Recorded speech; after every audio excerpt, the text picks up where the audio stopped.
नमस्कार, आप देख रहे हैं भारत लाइव और मैं हूं राकेश कुमार। एक बार फिर से हमारे साथ बाबा मौजूद हैं और हम दोनों आज आप लोगों के सामने बात करेंगे बिहार की राजनीति में होने वाली उथल पुथल के बारे में। जी हां, जैसा कि आप सभी को पता होगा कि बिहार विधानसभा चुनाव को लेकर चुनाव आयोग ने मंजूरी दे दी है। उन्होंने साफ कर दिया है कि चुनाव होना है। पिछले दिनों आपने देखा होगा जिस तरह से राजनीतिक पार्टियों के नेताओं की जो लगातार जो है फेरबदल जारी है। जैसा कि पिछले दिनों देखा था जदयू के जो श्याम रजक थे उन्होंने आरजेडी का दामन थाम लिया, वह अपने घर वापसी किए। उसी के बाद देखा गया कि 3 विधायक जो आरजेडी के थे वह जदयू में शामिल हो गए, जो उनको निष्कासित कर दिया गया था राजद से। उसके बाद उन्होंने जदयू का दामन थाम लिया और उसके बाद बाबा से बातचीत के दौरान हमने आप सभी को बताया था और बाबा ने भविष्यवाणी की थी कि वह सिर्फ 3 नाम नहीं है जो आरजेडी से निष्कासित किए गए हैं, बल्कि आपको बता दें अब तक लगभग 6 विधायक हैं जो जदयू में प्रवेश कर गए हैं। जी हां, और इसके बाद अब जो है अंदरूनी खाने से अब पता चल रहा है, हमारे सूत्रों के हवाले से पता चल रहा है कि एक बिहार की राजनीति में एक बड़ा एक उलटफेर देखने को मिल रहा है। आपको बता दें कि आरजेडी के लगभग 2 दर्जन विधायक जो हैं अब रडार पे आते दिख रहे हैं। अब इस मुद्दे पर हम बाबा से बात करेंगे, क्या कुछ सुनने को आ रहा है, सूत्रों के हवाले से क्या जानकारी मिली है वो आप तक पहुंचाएंगे हम। बाबा क्या है? राकेश, सबसे पहले तो बिहार की राजनीति का बड़ा टर्निंग पॉइंट आ रहा है और ये चुनाव के समय में अक्सर आते हैं, लेकिन इस बार का कुछ अलग है। जी, आपको लगा होगा कि हम 1 मारेंगे तुम 3 मारोगे, बहुत सारी कहानियां, बहुत सारी बातें हैं और अक्सर आपने देखा होगा कि किस तरह से बिहार की राजनीति लगातार अपनी दशा और दिशा बदल रही है। इस दशा और दिशा में पूरी तरह से चुनाव है और चुनाव में वो शीर्ष सीट है जिसे प्राप्त करना है। हमने पहले भी आपको बताया था, अपने दर्शकों को भी बताया था कि बिहार इस बार विधायक नहीं मुख्यमंत्री चुनने जा रहा है। ये पहली बार होगा जब बिहार के लोग अपने लिए मुख्यमंत्री चुनेंगे, विधायक नहीं चुनेंगे। लेकिन एक सबसे बड़ी बात यह है कि पार्टियों ने अपने आप को अलग तरह से रिवाइवल के दौर में लाके खड़ा कर दिया, जिसमें सबसे ज्यादा अगर रिवाइवल के दौर में कोई है तो वो आरजेडी। हम इसलिए आरजेडी का नाम बता रहे हैं और आरजेडी रिवाइवल के दौर में क्यों है ये भी जानना जरूरी है। आरजेडी में अब 2 तरह की धाराएं चल रही हैं। एक तो लालू प्रसाद की पुरानी धारा है जिस पर वो बड़ी मजबूती के साथ अपना वर्चस्व बनाए हुए हैं, और दूसरी धारा है तेजस्वी यादव की। तेजस्वी यादव का सीधा तौर पे कहना है, जो प्रकट भी कर चुके हैं और अपने कई फैसलों में उन्होंने दिखाया भी है कि जो लोग लुंज पुंज होंगे, सुस्त होंगे, उनके लिए कोई रास्ता उनके पास नहीं है।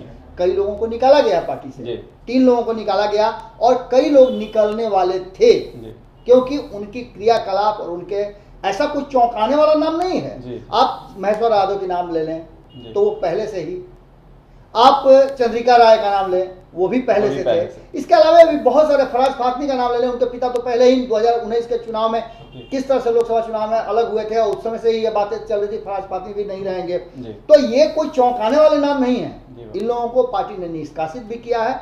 अभी इन सब के बाद जो दौर चल रहा है उसमें 5 साल का जो रिपोर्ट कार्ड है, एक तरफ जहां नीतीश कुमार से लगातार तेजस्वी यादव रिपोर्ट कार्ड मांग रहे हैं, वहीं दूसरी तरफ अपने विधायकों का भी रिपोर्ट कार्ड वो मांग रहे हैं।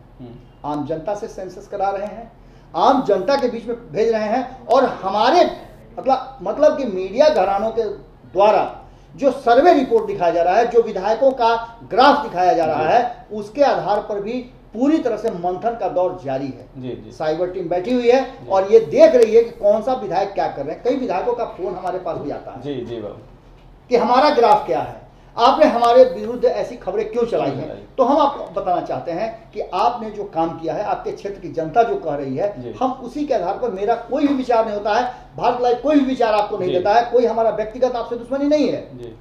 हमारा काम है कि यदि आप अच्छा काम कर रहे हैं तो हम वो दिखाएंगे, यदि आपकी जनता आपसे खुश है तो दिखाएंगे, अगर नहीं खुश है तो भी दिखाएंगे। दोनों ही परिस्थिति में हम बिल्कुल ही, और भारत लाइव इसके लिए जाना जाता है। हमारे दर्शक भी जानते हैं, बिहार की जनता भी जानती है और जो हमारे विरोधी भी हैं वो भी ये बात जानते हैं, क्योंकि आज जो बातें हम कहते हैं वो 4 दिन के बाद उन बातों को कहते हैं। दैट मीन्स कि कहीं ना कहीं हमारी भी स्थिति कहीं ना कहीं लालू प्रसाद जैसी हो गई है। जी बिल्कुल बाबा, कि हम आपसे दुश्मनी भी करते हैं लेकिन आपसे प्रेम भी उतना ही करते हैं। हम चलेंगे आप ही के राह पर आप हमारे दुश्मन हैं। दैट मीन्स कि हमारा कहीं ना कहीं रास्ता जो है सही है। हमने भी कई रिपोर्ट्स दिए हैं, हमारे पास जो रिपोर्ट आई है, हमारी जो सर्वे टीम ने जो सर्वेक्षण किया है उसमें तेजस्वी यादव का जो मूड लग रहा है, जो लालू प्रसाद के साथ उनकी बातचीत हुई है और लालू प्रसाद से मिलकर आने वाले लोगों के जो फीडबैक मिल रहे हैं वो सीधी तौर पे एक ही बात मिल रही है कि जो फैसला करेंगे वो तेजस्वी यादव करेंगे। यानी कि लालू प्रसाद आशीर्वाद के मूड में तो हैं, आशीर्वाद तो दे रहे हैं, पर आपने यदि काम किया है तो आपका टिकट कोई नहीं काटेगा और ना आपको पार्टी से बाहर जाने की जरूरत है, आपको पुनः बहाल किया जाएगा। लेकिन यदि आपने काम नहीं किया है, आपने अगर अपनी जनता को ठगा है, खुद को ठगा है, तो तेजस्वी यादव माफ करने वालों में से नहीं है। Tejashwi Yadav law and order के साथ साथ एक ऐसी धारा को लाने की मूड में है या उसकी तैयारी कर रहे हैं जो आने वाले 5 सालों में बिहार का भविष्य बदल दे। तेजस्वी यादव ने साफ तौर पे कहा है कि यदि हमसे, हमारे माता पिता से या हमारे पार्टी से सरकार में रहते कोई गलती हुई है तो उसके लिए हम क्षमा प्रार्थी हैं। भविष्य में हम नहीं चाहेंगे कि हमसे कोई गलतियां हो। जब आप दूसरे पर, एक वो बड़ी सुंदर कहावत है हमारे बिहार में कही जाती है, भोजपुरी में तो खूब कही जाती है, चूंकि भोजपुरी मेरे यहाँ रहता है तो आ ही जाता है, तो भोजपुरी में कही जाती है कि सुपवा हंसेला चलनिया के जेकरा में 77 गो छेद बा। कहने का तात्पर्य यह है कि यदि आप में कुछ है दिखाने के लिए अपनी क्रियाकलाप, अपने किए गए कार्यों को, तो आप अगले से सवाल कर सकते हैं। 15 साल बनाम 15 साल चल रहा है और इसमें दल बदल की बातें हैं।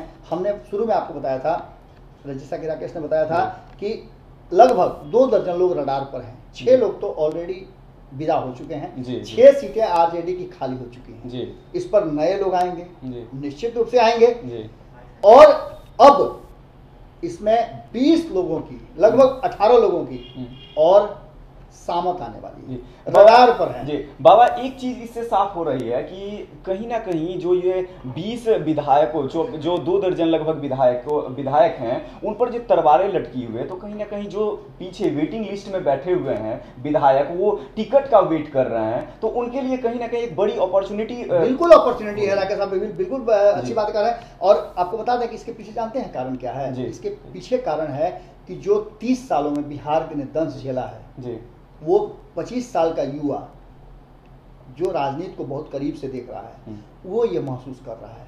हम समर्थक नहीं हैं, हम किसी के पक्षधर नहीं हैं, लेकिन जो चीज़ें हमें नजर आ रही हैं, हमने नीतीश कुमार की उन बातों का भी समर्थन किया है जिसमें नीतीश कुमार ने ये कहा कि हम बिहार को बदलने आ रहे हैं, हम सुशासन बाबू है। 2015 में भी हमने नीतीश कुमार है बिहार में बाहर है स्वीकार किया था। हमने हर हर मोदी घर घर मोदी के ऊपर नीतीश कुमार है बिहार में बाहर है, हमने स्वीकार किया था, बिहार की जनता ने स्वीकार किया था। उस बिहार की जनता के सामने एक बड़ा प्रश्न है कि क्या बिहार 15 साल बनाम 15 साल ही करेगा या फिर बिहार कभी अपने पैरों पे खड़ा होकर अपनी चाल भी चलेगा। शायद उसकी तैयारी हो चुकी है और सिर्फ एक तेजस्वी यादव के नाम हम नहीं ले रहे हैं, हम ले रहे हैं तेजस्वी यादव के साथ उस पूरे कुनबे की। हम नाम ले रहे हैं मुकेश सहनी की, हम नाम ले रहे हैं मुकेश सहनी के साथ खड़े राजीव मिश्रा की, हम नाम ले रहे हैं उपेंद्र कुशवाहा की, उपेंद्र कुशवाहा के साथ खड़े माधव आनंद की, अभिषेक झा की, हम नाम ले रहे हैं कांग्रेस की, कांग्रेस के मदन मोहन झा के साथ खड़े गुंजन की, गुंजन पटेल की, हम नाम ले रहे हैं प्रेमचंद मिश्रा की, हम नाम ले रहे हैं राजेश राठौर की, हम नाम ले रहे हैं शक्ति सिंह गोहिल की, क्योंकि ये सारे लोग बिहार में बदलाव की बात कर रहे हैं और इनके साथ